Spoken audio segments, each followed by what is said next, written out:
Guys, welcome. I guess right now you're online, so welcome everybody from very rainy Berlin today, and from Berlin Innovation Agency office. So today we are holding our online PropTech Meetup, and I'm super excited to be here with you for the next 1.5 hours to host this event with our amazing speakers.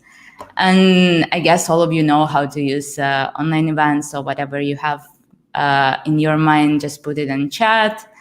But other than that, welcome and get comfortable. So my name is Anastasia, and I'm a program manager at BIA. And here at BIA, I'm in charge of our innovation hub. And in Innovation Hub, we do a lot of activities like that. So Meetup is part of them. And also I'm in charge of corporate programs. But let's just dive super quickly into that, and then we go into the content part. So what we do is BIA. As BIA, BIA is an independent boutique agency. And we have the mission to create better organizations. We design and implement innovation programs and training programs for big corporates and for scale-ups. And also we do a lot of fun stuff and ecosystem activities in our innovation hub.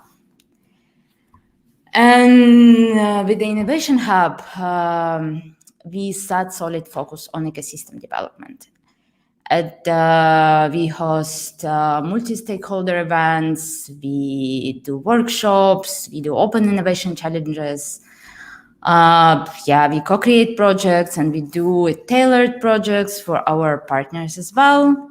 Right now, we are facilitating 2 topics. The first one is Smart City, like this meetup. So we have a community event today.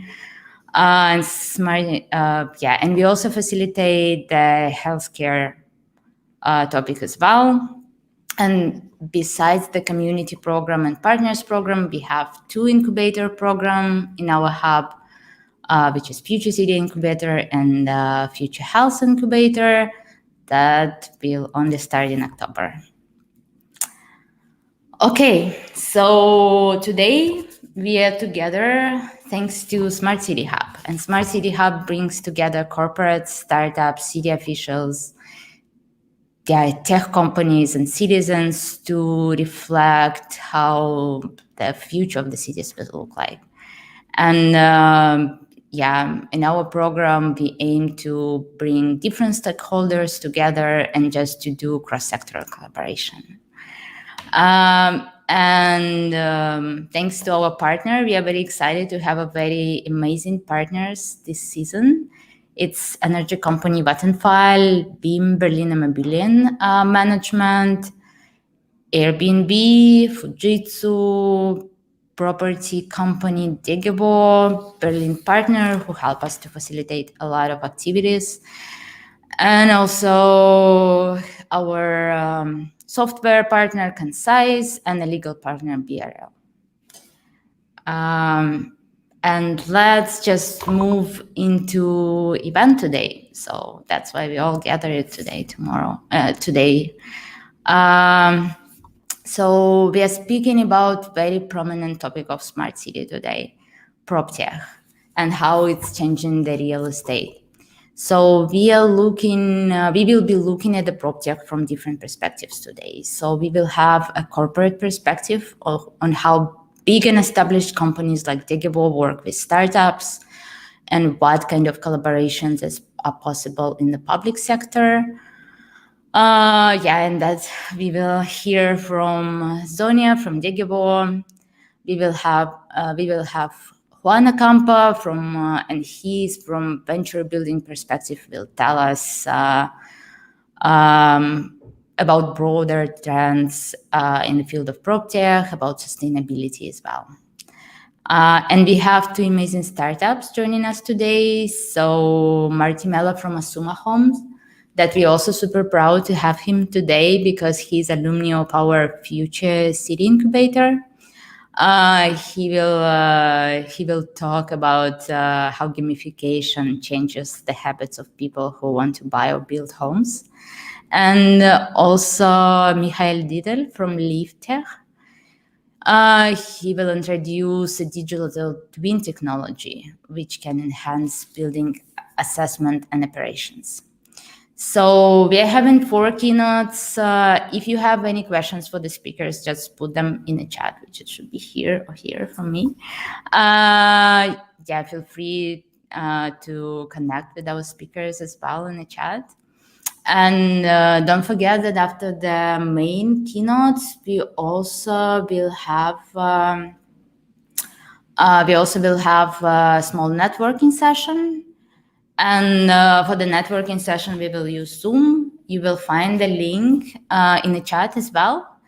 But then the link won't work until we finish with the content. So join us after we see all our speakers. Okay, and let's get started. I'm happy to introduce our first speaker, Zonia Schroeter. Zonia is a project manager, innovation and digitalization at Digibor. Yeah, let's bring Zonia on stage. Okay, we have a little bit troubles. We don't have Sonia right now. Yeah. Yeah. Okay. So, yeah, we are bringing Juana Campa from Venture Development Management.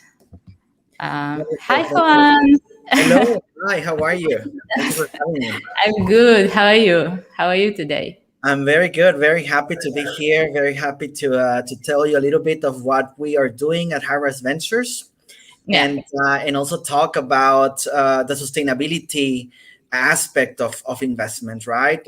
What's important? What's happening right now? I'll give you a very brief introduction, and maybe let's give some time at the end for maybe a couple of questions Yeah, if sure. people are interested. Are you able to see my screen right now? I'm just like confirming that you'll see Yeah, it. yeah, we can see your screen. Yeah, and the floor is yours. So, yeah. Perfect. Thank you very much. Well, thank you everyone for joining the session today. As it was already said, my name is Juan Ocampo. I'm a venture development manager at High-Rise Ventures, the first company builder and venture VC specialized in smart building technology in Germany. We also have other topics that are very near to what we do, like property management and the use of not utilized space. But we can talk about that later a little bit when I make the introduction to what we have right now in our portfolio. So in the next 10 minutes, I'll try to take you in my as a little bit in this structure to go through 3 different questions, and then I'll be happy, of course, if anyone wants to challenge one of the points or wants to add something. Please feel free to put it on the comments. So why now? This is how I'm gonna start. Why now? Why are we talking about sustainability? Sustainability is going in all topics, in all directions, from Fridays of Future to different initiatives within and outside of the space of real estate and technology. I'm going to tell you a little bit of what we are doing, how we do it, and how we have changed also since our founding 4 years ago at HRB, and what is a little bit our perspective right now when we go through deals, through pitch decks, and we try to understand whether it makes sense for us to invest and put it and take that company into our portfolio. And then one maybe specific point that we are seeing a little bit more as a trend when startups are talking to investors, how to talk to them, how to make them understand what's the sustainable aspect of the deal, of the venture, and maybe how to communicate the message across a little bit more clearly. So why now? And I have 4 reasons why PropTech and sustainability is right now a very important topic, and why we cannot keep on waiting on someone else to do something for that. We need to make action, either as a startup, either as an investor, or as an operator of buildings. So, well, the first reason is right now, if we take all of the buildings around the world, just around 1% of the building infrastructure around the world, it is close to carbon neutral, meaning that the rest of it, it's operating on different ways that are not sustainable to how we live right now, and are not sustainable of how we need to live in the next years, right? And then you got to keep in mind, we're also growing as a population, we're also making and building and doing more buildings, and we need to make a change on that. The second part is buildings. When it comes to buildings, and when it comes to see how large is the footprint of CO2, then around 50%, 55% of the global electricity consumption, it is how the footprint can be measured when it comes to buildings, right? So just the electricity, then we are talking also about other systems like HVAC and other things that our buildings, of course, are doing, right? You need to keep adding on top of that. Another one that's also a topic and a characteristic and a discussion that I started having around 2 or 3 years ago with colleagues from Denmark, from colleagues from Urban Tech, one of the biggest accelerators when it comes to sustainability and construction in the Nordics. There is this big company, a manufacturer of windows, one of the biggest ones around the world, that says that our generation, it's called the indoor generation, because we spent around 90% of our lives inside of buildings. And when we also compare a little bit what happened right now with COVID, and that they kept telling us to stay at home, do not go out, you need to stay at home, but also make sure home is a safe place, right? And then the last one, which is also it's also a tip that I got from my colleagues from Urban Tech, right? To accommodate the largest wave of urban growth that we're going to have in the next years, we need to keep building the exact size of a New York City every month for the next 40 years. So you have these 4 different perspectives talking about buildings, talking about the way we manage them, and talking about places where we keep spending a lot of time, right? And it is very important that we make sure that we manage them sustainably, that we build them sustainably, and also that once we are using them, we're making use of them, and they are safe spaces for everyone. So what does HRB is doing right now? And let me explain to you maybe really quick what we do. So as I said, we're a company builder, small boutique venture capital in here in Berlin, right? And then our first hypothesis when the company was founded was, there is this huge race around the world to build the smartest new building, right? We have this great building really close to the main station here in Berlin, Edge. And then we have other buildings keep also every day or every month being built and being open and everything. But like a lot of people are forgetting about all of the buildings that we already have around the world that won't be reconstructed in a short term, and they need also to be operated, and they also need to be used, right? So our hypothesis is, or our goals with HRV and our portfolio companies is, one, increase the efficiency and return for the real estate industry when it comes to the management of buildings, and the second one, we want to contribute, of course, to making existing buildings smart and make them in their operation sustainable. So a little bit of how it looked like our portfolio. We were founded in 2018. By the end of 2019, we had around 8 portfolio companies, right, in 3 different spaces. One of them, what we call, is sustainability and health, making sure buildings can be used, as I said, in a sustainable way. The second one, we started the blue ones, the blue spot ones are the ones that we call energy efficiency, or making efficient any processes within the property management companies. And then the third one is something that we call the use, new concepts of use of those spaces, right? Changing really quick how we use it, and being able to adapt with technology, with the help of technology. So that was the end of 2019. By the end of 2020, which was last year, we had around 12 different companies. That is how it looked like a little bit, our portfolio, our ecosystem, when we explain this to our investors and people around or inside of our community. And then in 2021, which we have our designer working on the new ecosystem map, will include 7 new companies to have around 19 to 20 companies by the end of this year, right?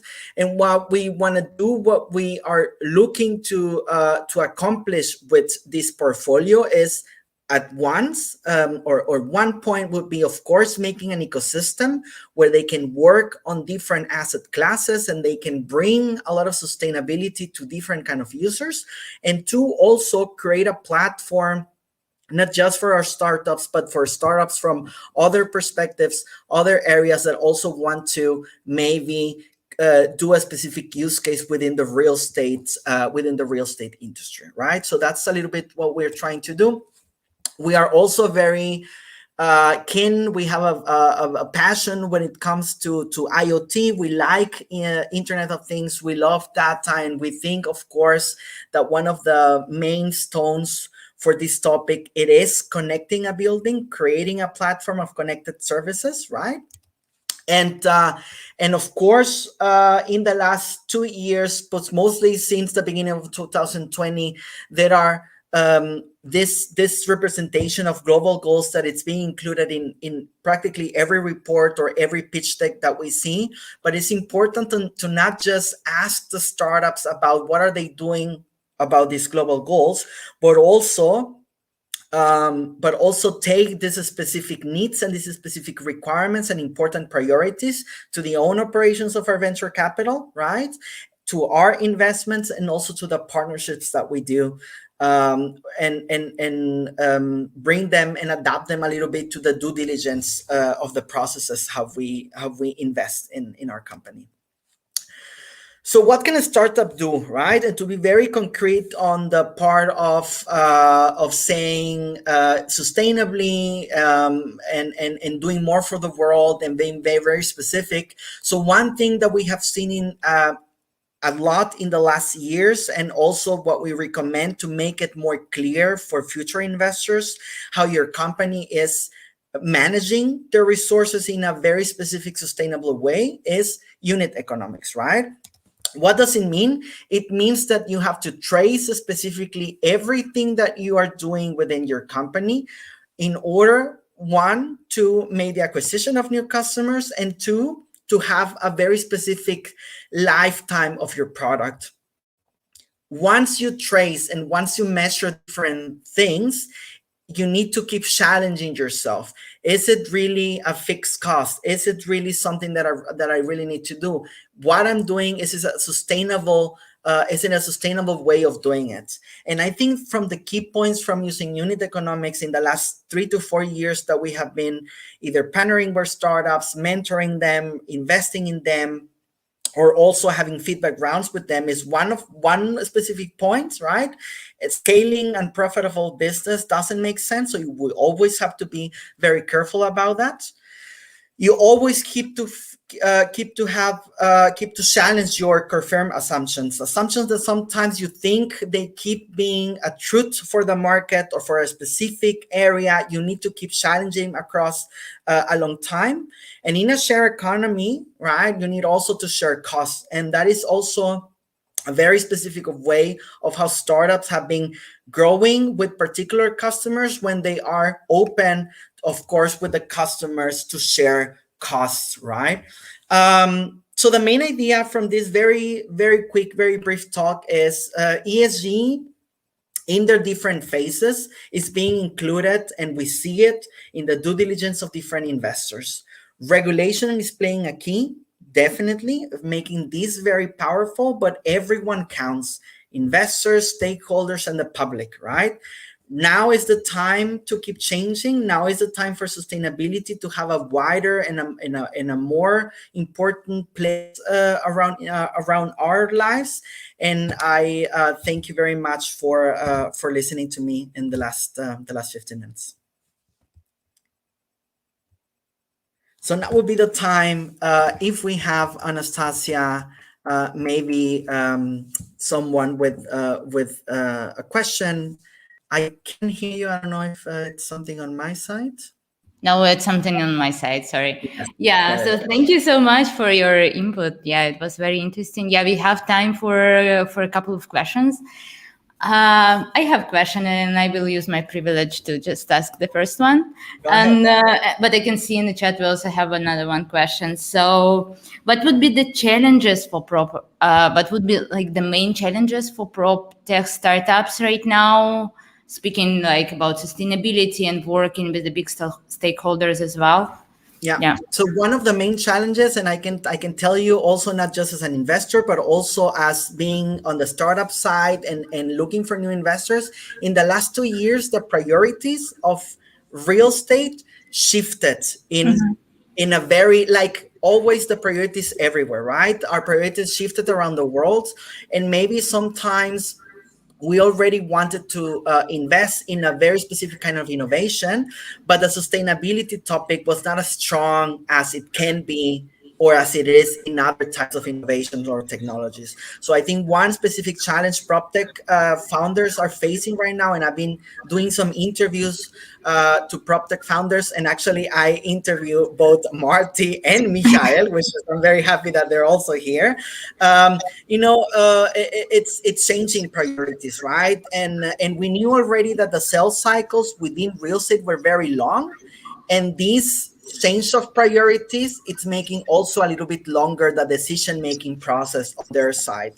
I think another challenge, maybe if I may, is also that they want to go from 0 to 100, right? Yeah. 100 meaning using super sophisticated AI for maybe decision making of things, which is completely fine and it's really nice. But in order to arrive to that stage, you also need to make baby steps, and Yeah. those baby steps is including small and easy and easy to use and friendly technology that will take you one day to being a super smart building owner, for instance. Yeah. Thank you so much. Yeah, that's great. That's not great that we have so many challenges, but still, it's a way to grow as well. Yeah. Yes. We also have a question from the chat about how do you find a co-living system, co-living sustainable with the bus model where room should cost between 800 and 1100 euro. I Yes. guess, yeah, Yeah, I don't think I have the answer for that. I know that has a really interesting also a venture he's been trying within the co-living space and the use of space as a service, right? yeah, Using space in this moment maybe to have to work, and maybe a little bit later to do a gathering, and so using space as a service. And I was reading also in a magazine in the last week about the shift doing in real estate as an industry of product to service, right? Real estate as a service, that is how they were calling it. I don't know which is a sustainable model, Daniel. I thank you for your question. I think you gotta get not just the people excited about the people that are gonna use it, but also the investors. And sometimes it's not the case for everyone, but sometimes it is a little bit hard to make owners of buildings excited about specific things. I hope that with the sustainable shape, people are going to be more open to new business models and to new use cases within their spaces. yeah, perfect. Thank you so much, Juan. Yes, thank Thank you you so for having much. me. Yeah. And we are moving on and we are moving with our next speaker. So I welcome Sonia here. Hey, Sonia. How are you today? Great. Thanks Yeah. for the invitation.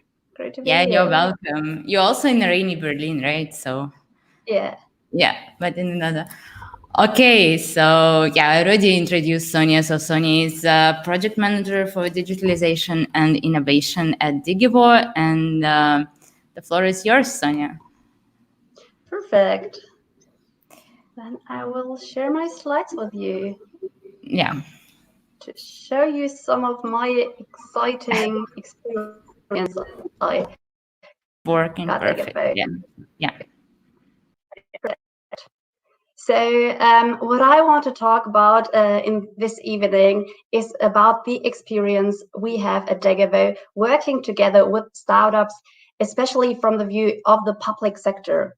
And as a topic, I chose growing together because I think it's not only that a startup is someone who can learn something from a big company, but also you as a well-experienced company can learn a lot from startups. But before I go into that, I want to show you what Degavo does for everyone who doesn't know the company. Well, Degavo is the largest public housing company in Berlin, and by now we are over 90 years old. Our focus is on offering affordable housing. What I mean by that is that we want to offer apartments for families and tenants who are in the medium and low income sector. And the average price of an apartment lies at €6.33 per square meter. Degavo has quite a broad portfolio of what they are doing. On the one hand side, they are planning and constructing new buildings. They are acquiring already existing buildings, but they are also very good in the operation part, doing their own property management, their infrastructural and technical facility management, as well as they are doing their energy management in-house. Currently, our portfolio is about 74,000 apartments all over Berlin. And the good news is we're growing every year. Currently, we want to grow by at least 1,200 apartments. To show you how big we are growing, last year we invested over 600 million euros in new buildings. So you might ask yourself, why does Degavo need an innovation team, as it's not hard to find tenants for affordable housing in Berlin, as you probably know. Well, as I already told you, the portfolio of us is at 74,000 apartments. And as we're growing every year by 1,200, that means we even have 1,200 more apartments to manage and at least 1,200 more tenants to manage. So therefore, it's very important that our processes are efficient to keep up the quality we have currently. Moreover, we also need to be very cost efficient when we are building and when we are doing the operations of our housings. On top of that, we of course suffer, as a lot of other companies in the industry, from the lack of finding employees in the operation. And therefore, for example, automation is a great chance for us. Here you can see some examples of current pilot projects we are doing. So with Meter, for example, we are piloting an IoT analytics platform for our heating systems. With Suncrafter, we are looking into a decentralized charging system for e-scooters and e-bikes powered by solar energy. And on top of that, we're also doing a partnership with Lift Technologies, looking into predictive maintenance for elevators. But how did we get there? Well, we already started 4 years ago, and as we didn't know how to start, we decided to not open up a big innovation lab, but to build a cross-functional team with employees who were very interested in new technologies and trends, and were able to give some of the working time for innovation management. Apart from that, it was very important for us to get the management on board, because the management has to understand that innovation is not a short-term project and after a month you're very innovative and you got some great new business models, but it's a strategic decision to prepare the company for the future. And that, of course, needs time and money and resources. As we started, we didn't know anything about the ecosystem. We didn't know what startups are doing in our industry, what could help us, and what are actually the current technology trends we should look at. So to get a really good overview over the market, we decided to do an innovation award. The idea of the innovation award was to get to know the market. So we decided that we open it up to all startups everywhere in the world. The prize was, on the one hand side, to win a pilot with us at DGW, as we have a lot of infrastructure to test new business models in, as well as 3,000 euros for product development. So as this was pretty successful and we got a really good view on the market, we decided from that on to do it more regularly. This year, we changed a little bit our approach to the Innovation Award. Instead of opening up to all topics existing, we decided to specify on 4: the future of DGW, the future of Berlin, the future of living, and the future of buildings. Also, what's quite interesting to know, we are innovation projects as a public company. It's not a little bit different from private companies. Of course, you might think of the bureaucratic processes and the probably higher IT and legal requirements. But the more interesting fact is that we have a public procurement we have to follow. So if you're doing a pilot project in a private company and the pilot is very successful, you probably directly plan your rollout. But that doesn't work like that easy in a public company. Although you might have a really great pilot with a startup, you can't implement the solution right away. You have to put a public tender for the solution. So in the end, the startup has to compete with all other companies in the market again. And I think that's also a very important point as a public company, to do a good expectation management when you start piloting. On the other hand, pilot projects are a great chance for us to try new technologies and business models at a small scale and not directly take the effort of public procurement. So what we learned about startups in these last years, especially as we are doing a couple of different collaborations by now, is that you have to be very specific in what stage your startup is. There might be a lot of startups offering the same solution, which might help you, but for some startups, they are only having the business models on PowerPoint. The next are already doing some piloting projects, and other have the solution ready to the market. As DGW, we decided that we want to interact with startups at the development phase, helping startups to develop a product for the market.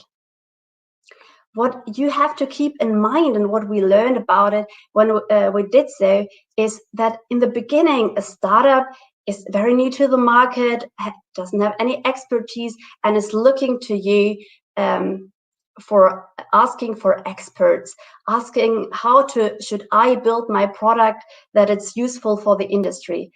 And the outcome is that it might happen that the product is very close to your company business needs. But as the startup grows and as they are developing their own strategy, looking to the market, talking to it doesn't fit so much to your company needs in the end. And then you might think, what went wrong? We're working together in a product development for so long. Why can't we implement maybe in the end the product?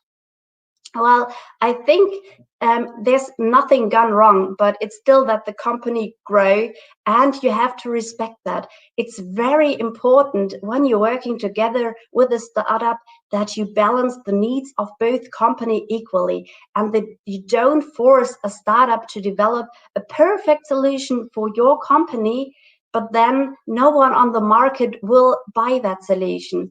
And in the end, if you do so, the startup will fail on the market because you won't have any other people who want the solution. So that's a really important thing to keep in mind. And as a corporate, as a big corporate, you should not use your power for the startup to change their strategy or product development goals. Apart from that, what we learned, I already grew up. You know how industry goes, and no one knows it better. But you can really have a look at these young entrepreneurs and their experimental approach to new technologies and business models. What I think is really great to look at the open mindset towards new technologies and trends. Also, building up external networks is really great.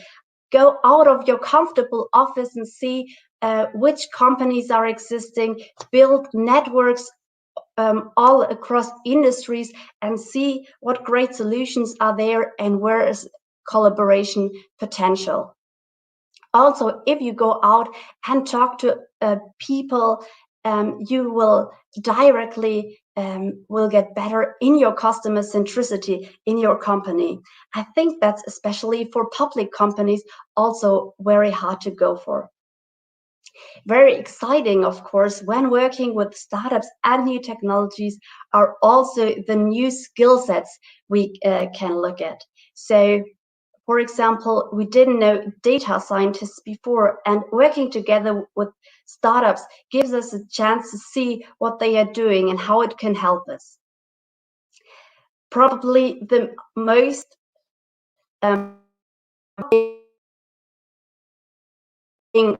when where have very, very bureaucratic processes. But on the other hand, it's a great chance for us, and it's not only for innovation management, but it can be implemented through the whole company. So I think we're currently just at the beginning of learning how to do a new work style and create an innovative culture. And I'm very excited to go that journey for the next years and maybe share with you some more experiences couple of months or years later. Thanks for the opportunity to share my experience with you tonight. And if you have some questions, I will be there.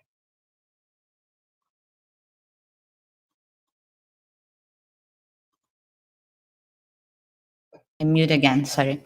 Yeah, that was very interesting because it's always interesting to look at the cooperation and collaboration from the eyes of the public companies, because as you mentioned, it is quite different from the private companies, and it's also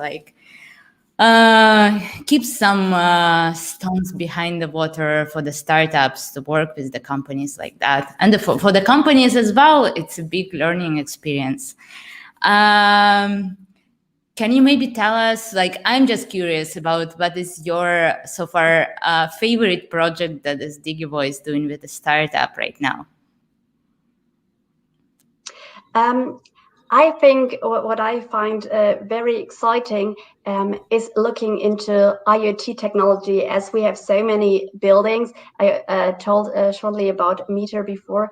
I think it's very interesting to see what the opportunities of connecting buildings, analyzing buildings is, and there are so many opportunities, and to find the real value in it is still a really exciting question. And on the one hand side, you really have to think about the big investments you have to do and the value you want to have in the end. Yeah. And if you breaking up, what would be the key ingredients for great and long lasting collaboration for startup with you, Digavo? What would be the key points for startup? I think, of course, it's always very important that you get along very well, that you share the same goals, and that you get on with each other very respectfully, that you both accept what the business strategies are for the startups, but also for the corporates. And I think in the end, it's also very important to do a lot of communication about what's good and what's not working that well, to get an understanding on both sides and see where you can get next. Because I think in the end, both can learn from each other, and you shouldn't see it as a company, like you shouldn't look at the startup as a service provider who should offer you the perfect solution with new technologies. Best case for free. So Yeah. Yeah, exactly. We have one more question, which like you can answer quickly because we're also running a little bit of time. But it would be nice to hear your favorite use case where you've used AI or looking to use AI in the PropTech ecosystem. so actually, that's also where we through the heating curves, and we want to see how we can see any analytics useful. Also, another one we're currently looking is the predictive maintenance case for elevators, where we also try to use machine learning for that. Thank you so much, Tonya. Thank you for participating and thank you for your insights. Yeah. Thanks for the opportunity. Yeah, you're welcome. Okay, and then we are moving forward, and I present our next speaker. So our next speaker is Marty Mella, and he's CEO and co-founder of Asuma Homes. And we are very excited to welcome Marty here today. Hi, Marty. How are you doing? Hi, Anastasia. Thanks so much for having me. Yeah, we are super proud to have you today because, as I mentioned before, Marty has been in our Future City Incubator, and we're always proud of alumni of our programs. So the floor is yours, Marty, and let's listen about gamification. All right. Yes. So thanks everyone for joining. Let me share my screen here, and I'll share you something about our venture, Asuma. So I hope you'll see what I see. Yeah, everything is working perfectly. Okay, perfect. So Asuma is a digital contractor, and over the next slides, I'm gonna explain what it means. Short build process, and they're excellent. Looking at the market at the moment, like especially like COVID accelerated work from home policies and the remote working options have really made it possible for many people to move away from large cities and buy their first homes.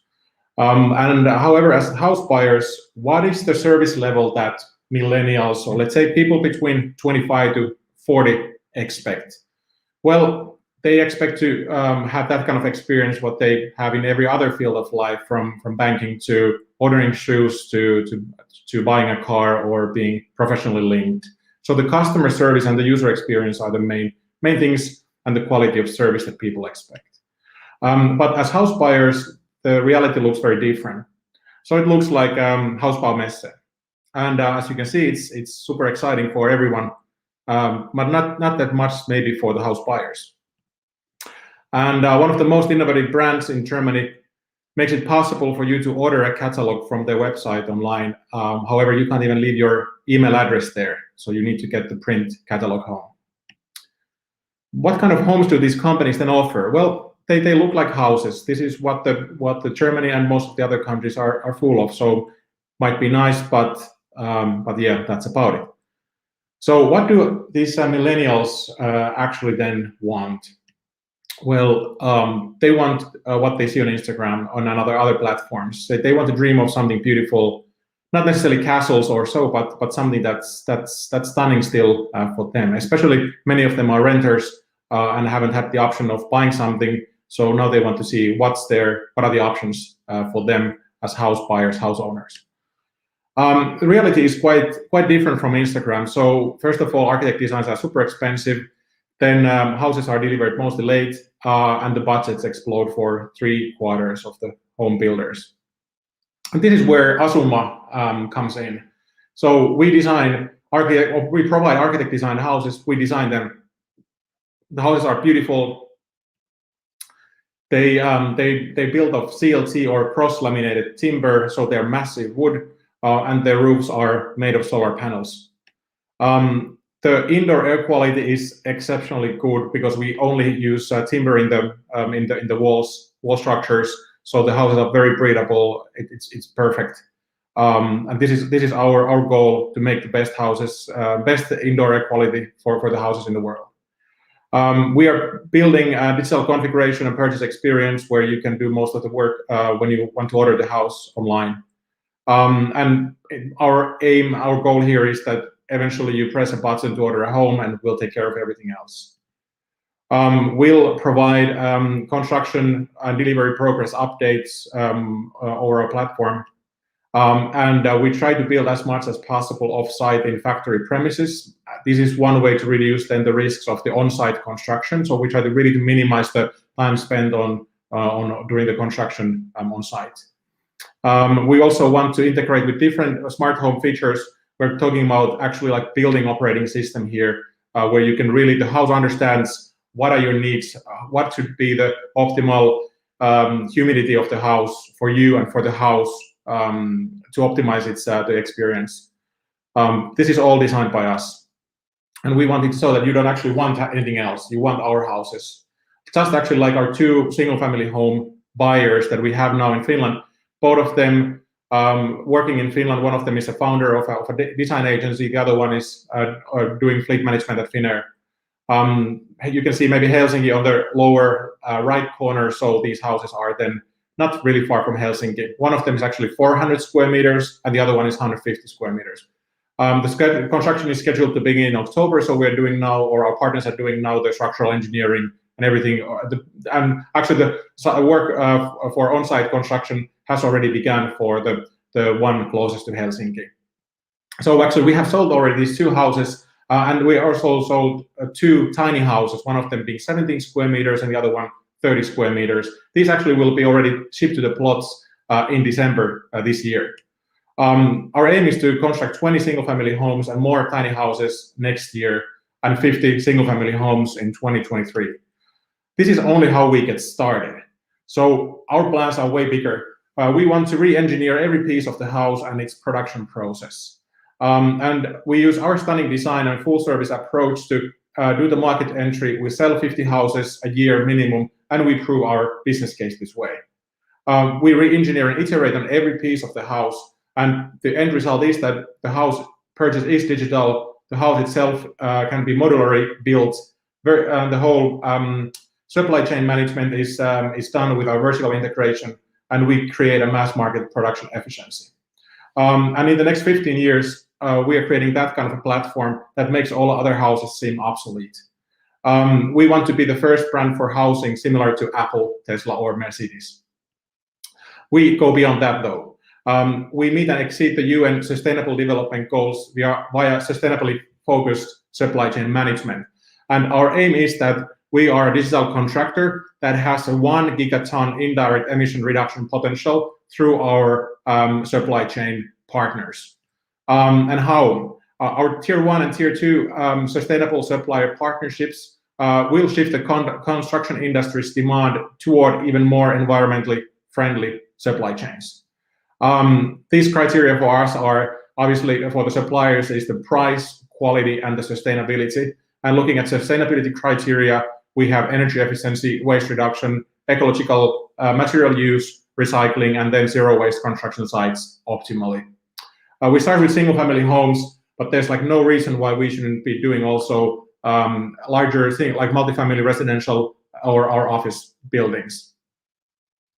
I will skip some of the slides so that we can actually look at our interactive Netflix demo here. So this is not interactive, what I'm showing you, even though it says so. This is cinematic rendering of something that we'll be demonstrating tomorrow. So we are building a house configurator on Unreal Engine 5. that our customers can use to explore the house. And let's look at a little bit how does this look like. So I'll share another screen here. Can you, Anastasia or someone else, maybe comment if you can see the screen? Yeah. Okay, perfect. So what you see here is 100% built on Unreal Engine 5. I'm streaming from YouTube, so let's see if I actually have a real life demo effect here. So if YouTube is working, so then this should be working as well. One moment. Okay, here we go. So the frame rate here, when I'm streaming from my laptop now, is not that optimal, but as you can see, the forest looks pretty awesome. It's all computer generated, and actually when our customers will be exploring the house and the surroundings, it's all real time. I will skip just to show you some glimpses from the house itself. It seems like that YouTube has some issues at the moment with streaming. Let's say maybe I'm able to reduce the. Okay, well, it seems like we're seeing something from inside the house as well. So as you can see, the actual level of detail and this photorealism that we're able to achieve here is pretty amazing. And this is what we want to communicate and show for our customers, that instead of looking at a couple of renderings and a floor plan of a house, you can actually export the house. You can actually export the digital twin of the house. Later on, with our sensors connected, you actually have a digital representation fully of the house that you are living, that you have bought, that you're using.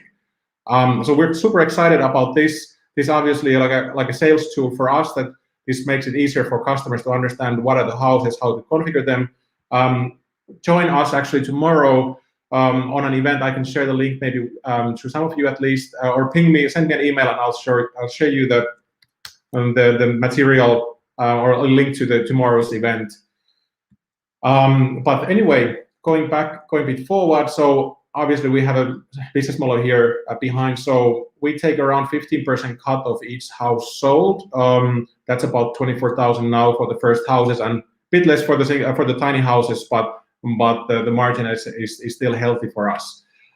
We have obviously identified other revenue streams as well when we bundle different services and are able to also build partnerships with different suppliers. We have 3 founders, and we actually have 4 freelancers / part-time employees, and 1 full-time architect also working with our chief architect, Pekka.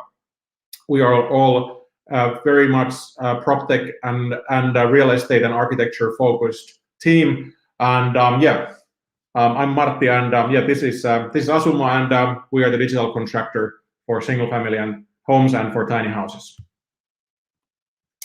Happy to answer any questions that you might have. Yeah, thank you, Marty. That's awesome. I have only. Oh, no, you lost Marty. But the only question that I have, if I can build this awesome house somewhere in the forest of Brandenburg, but I hope that it is possible. Okay, but yeah, if you have questions for Marty, we can answer them later as well. Okay, so, and last but not the least, the speaker that we have today, and I'm very excited to welcome him, is Michael Dittel, and he is CEO and co-founder of another exciting startup that we have in today, LiftTech. So, welcome, Michael. How are you today? We cannot hear you. Maybe you have to unmute yourself. You're absolutely right. Yeah, that's perfect. Yeah, now we can hear. How are you? I'm good. Thank you very much for having me. Very interesting event so far, and I'm looking forward to tell you more about LiftTech and what we do. Perfect. Digital the stage is yours then, and I will see you after the presentation. Great. Cool. Yeah, as briefly mentioned, I'm Michael. I'm one of the founders of LiftTech, and we offer a digital twin for every building, be it in the construction phase, the operations phase, or an assessment phase. And can I get that a bit bigger. Does that work? Yeah, I like that. Thank you. So what does that all mean? Digital twin is quite a buzzword today. So what exactly do we do? So our digital twins offers the opportunity to have an optimized building assessment and proactive control. We run a detailed assessment for and forecast the energetic behavior of a given building. So at the end, we provide you and your building system with highly precise insight for past, current, and future conditions. And in that sense, where we differentiate from other digital twin technologies is that we take a very detailed look as how your building actually interacts with its surroundings. And thus we identify heat exchange through every window, be it solar or normal temperature-driven heat exchange, can analyze every room, complete segments, and the complete building, and provide this information in the form of reports. So where can I actually improve my building? And also provide forecast data for your IoT systems, for your smart home systems, for your building users to make the most of that knowledge. Now, this is a bit abstract, I guess. So I would just like to show you how we actually work and how we set up a digital twin for an existing building. So at the beginning, I want to show you what the target building is. It's this building at the Spree in Berlin that we chose because it looks great and it has a certain complexity, which are especially the round facades. So this leads to a very unique influence of, for example, solar radiation in different areas. And if we start our process, we first look at the map. So we check where is the building, what are relevant surrounding obstacles, for example, neighboring buildings, terrain, vegetation, and we use a standard mapping tool to just identify all that and mark it out. And in the next step, when that's done, this is mostly done in combination with an appointment at our customer site or online. So we get all the information we require. We are able to get geodata. For example, for Berlin, we have every building in 3D. We can access surface scans, and we just directly we take the map and we throw it into our algorithm, and it automatically downloads all data sets. Extracts them, transforms them into our proprietary data formats. And then we have a model of the building, vegetation, terrain. We have access not only to Berlin, but currently we are connected to all major database providers in the complete DACH region. So if you have a building in Bayern, tell us about it. Now, what do we get? We get the target building, right? It's a rougher model than you might have seen before, but we would normally replace it or upgrade it with building plans or a building model. We didn't get that for this building. So that is still work in progress. We get the surrounding buildings. So whatever has a shading effect will be considered. We get it for the terrain and the vegetation. I think you can see the trees that we have there. And in the next step, when we have all that information and the target building is replaced, we transform it into our own data format, right? So this is what you had before is a so-called STL file. We could also provide that to you as an architect or as a building owner for you to 3D print it or to utilize it in other methodologies.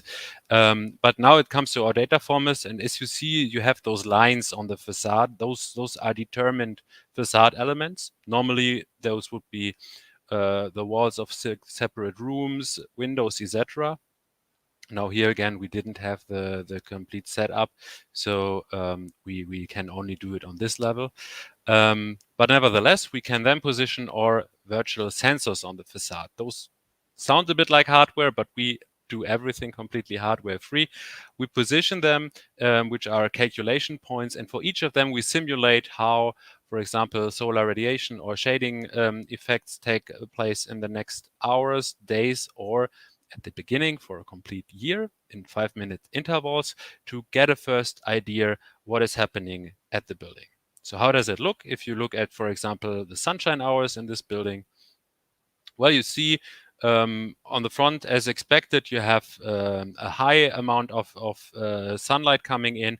In the back, you have very differentiated patterns also throughout the days. And that enables us to already make first suggestions. Maybe you need to invest into better sun protection. Maybe you even need to up your HVAC system as it's laid out today, because we expect not only high amounts of sunlight, but also heat.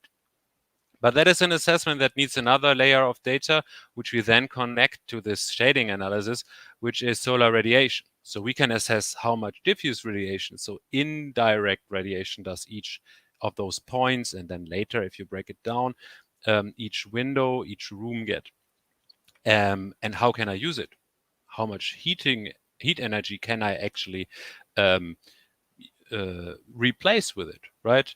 How much energy can I save on that end?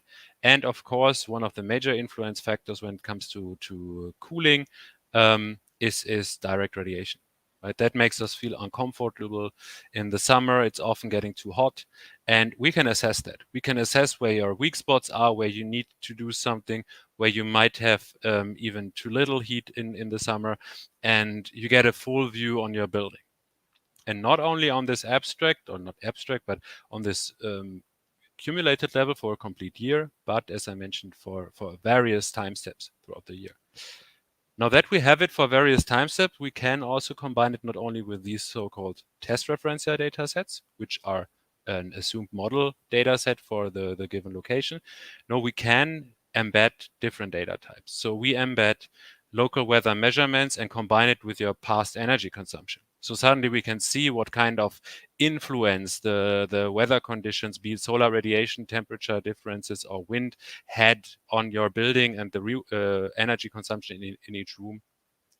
And as I mentioned, we can not only analyze, but our focus actually on controlling or giving better control advice to the building.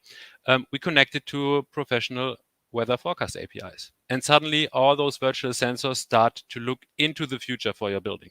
They know how exactly when and how much solar radiation each room gets.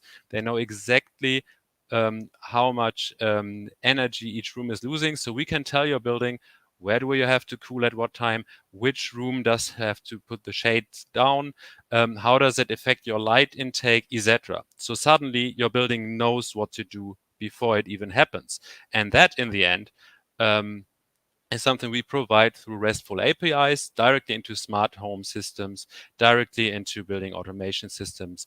And we can even put an additional layer to this first one.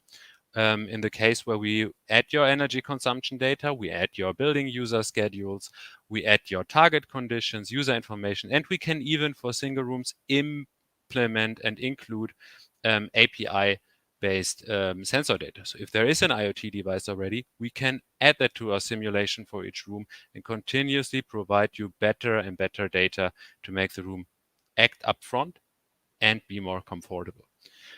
Now, what do I gain if I actually implement this?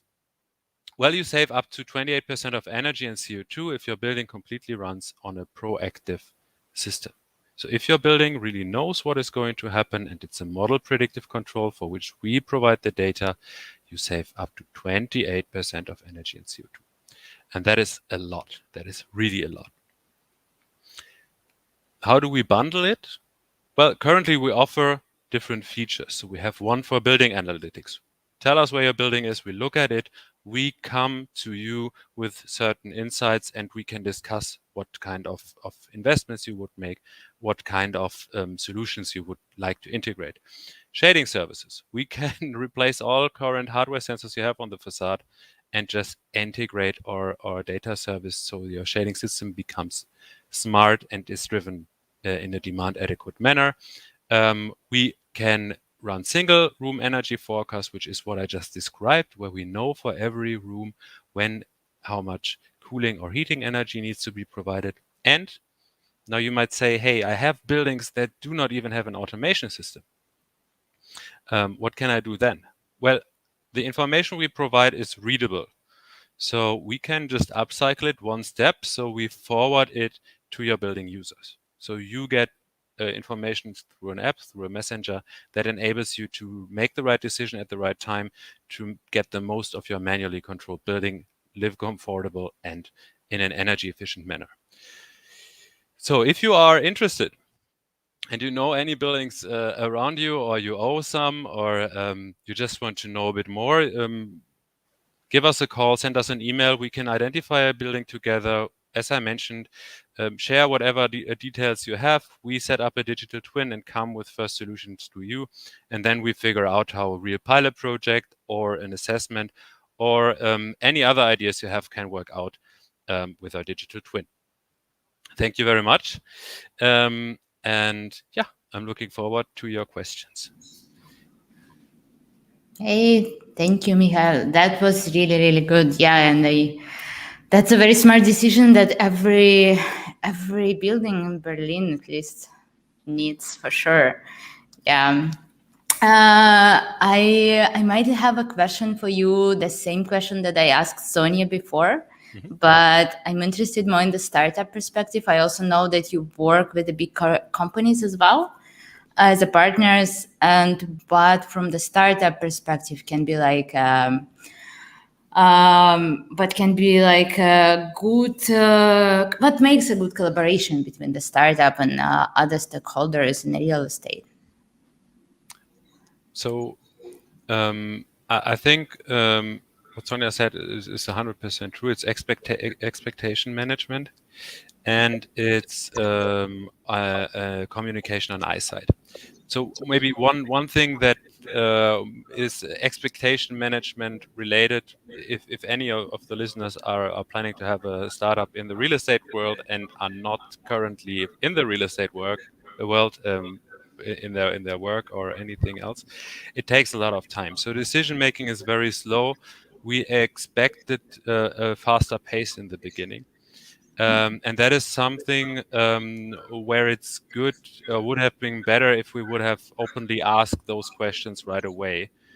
We asked them a bit late when we already recognized the pace is not our pace, but they were every time openly answered. It was made clear, hey, this takes time. This is a decision. This is a gate we have to pass. This is not the right investment pot. So I think gathering all the information and just talking to more people than less, and being open about the challenges you face in adapting to the new market, that is very important. And I think that's where great corporations are always willing to help and have the best insights. Yeah, thank you for your tips. I guess it will be helpful for the people who want to start up in PropTech. Yeah. Yeah, we don't have any more questions. So thank you so much for your presentation. Yeah, and we see you. Thanks for having me. Yeah, and we see you on our other events. Have a good evening. Yeah. Same for you. Yeah. Bye-bye. Okay, guys. So we made it right on time.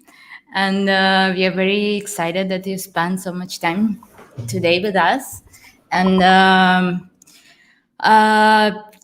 yeah, as the final slides, I want to share that we hold inside the Smart City Hub, within the Smart City Hub, we hold a lot of events, as I mentioned before.